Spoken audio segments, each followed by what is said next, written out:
Support comes from the Missouri Forest Products Association. Missouri produces wood pallets, railroad ties, white oak barrels, hardwood floors, and more. Details on the variety of products made in the state are at choosewood.com. This is St. Louis Public Radio.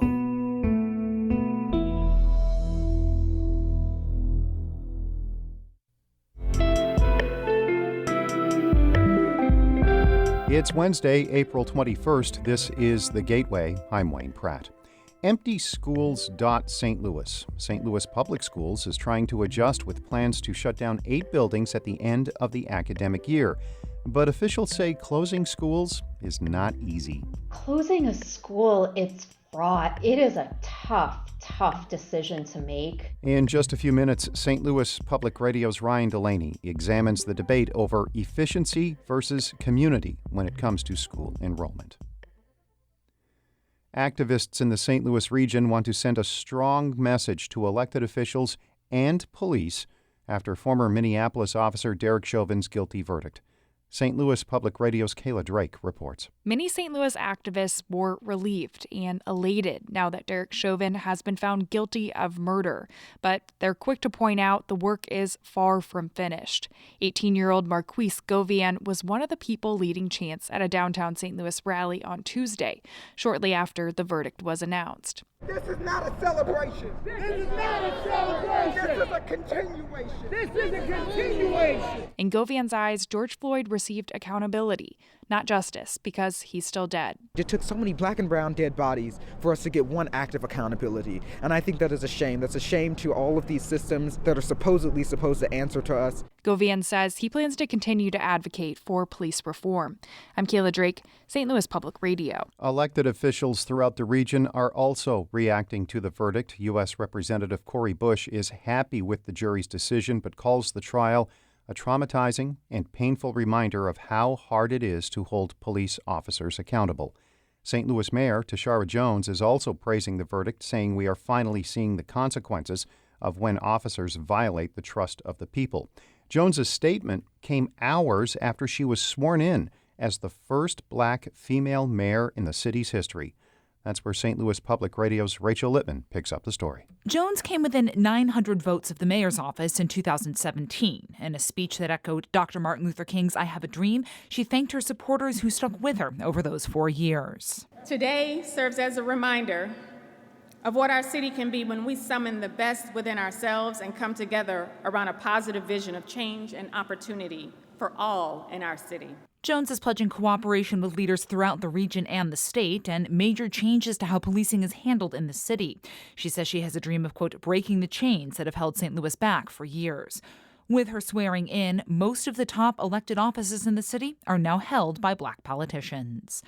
I'm Rachel Littman, St. Louis Public Radio. The director of the Missouri Department of Health and Senior Services is leaving his post. Dr. Randall Williams has submitted his resignation to Governor Mike Parson.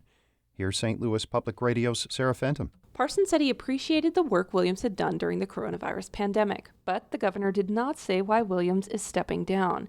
Parson has appointed Deputy Chief of Staff Robert Nodell as the state's acting health director. Nodell has been in charge of the state's vaccine rollout. Williams has been health director since 2017.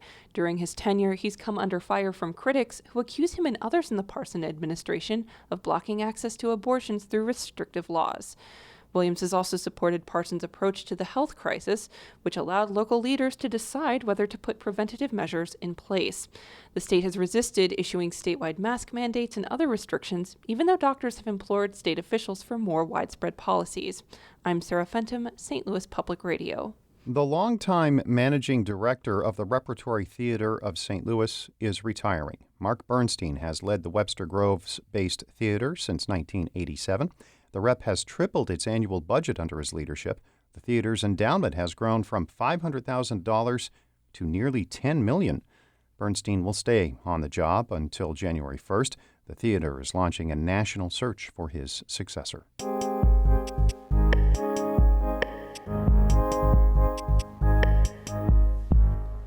Eight St. Louis public schools will close when the academic year ends next month.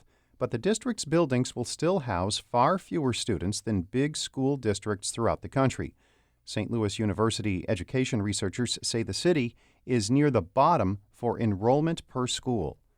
St. Louis Public Radio's Ryan Delaney has more on the financial and community impact of under-enrolled schools. Let's start with an analogy. Remember the last time you took a flight? Then you know commercial airlines have gotten really good at squeezing more people into economy class to maximize the costs of flying planes. Schools also waste money when there's empty desks and empty classrooms. So, should a school district think more like an airline? Schools are not aircraft. Schools are not airlines. That's Lena Bankert, a partner at the think tank and consulting firm Bellwether Education Partners. Bankert says while schools shouldn't think like corporations, there is a bottom line to consider. The costs are just much higher on a per pupil basis when schools are small. The other thing that comes with that is the schools that are small are oftentimes not able to invest in upkeep of physical plant. And so you're seeing facilities that are also eroding or not having the capital to put in and keep them modern and technology equipped. Let's look at the numbers. St. Louis Public Schools has 71 schools with an average of 308 kids in them. The average in big cities across the country, it's more than double that. St. Louis University's Prime Center on Education Research found St. Louis ranks at the bottom when comparing the district's building enrollment to ones around the state and country. Evan Ryan-Smith is the center's director. To see St. Louis, both SLPS by itself, and then when we combine SLPS with the charter schools in the city, to see us consistently be one of the smallest in all of these comparison groups was pretty shocking. For instance, if you compare SLPS to Rockwood, a district in western St. Louis County, both have about 21,000 students, but Rockwood has more than double the number of students per building because it has half as many schools. Part of the problem is St. Louis's schools were built for a much larger city. Its enrollment peaked at 115,000 in the 1970s. Today, it's a fifth of that. The infrastructure was meant for a larger district, and unfortunately we're not at that point anymore. When we have the closures, if schools close, families have to figure out where their children are going to be learning next year, and that's not easy. On top of citywide population loss, SLPS is also losing children to competing independent charter schools. SLPS initially proposed closing 11 schools this year, but community outcry and efforts by alumni, particularly at the historic Sumner High School, got the district to scale back the list to 8.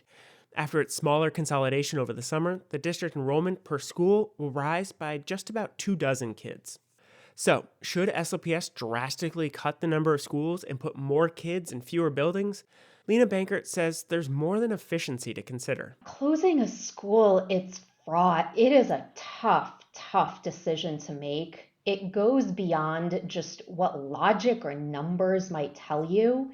And there's so much emotion, connection to the community, and legacy that often needs to be reckoned with as well. With all that in mind, Bankert says districts like St. Louis will eventually reach a tipping point and need to consider the cost of just keeping the lights on. I'm Ryan Delaney, St. Louis Public Radio.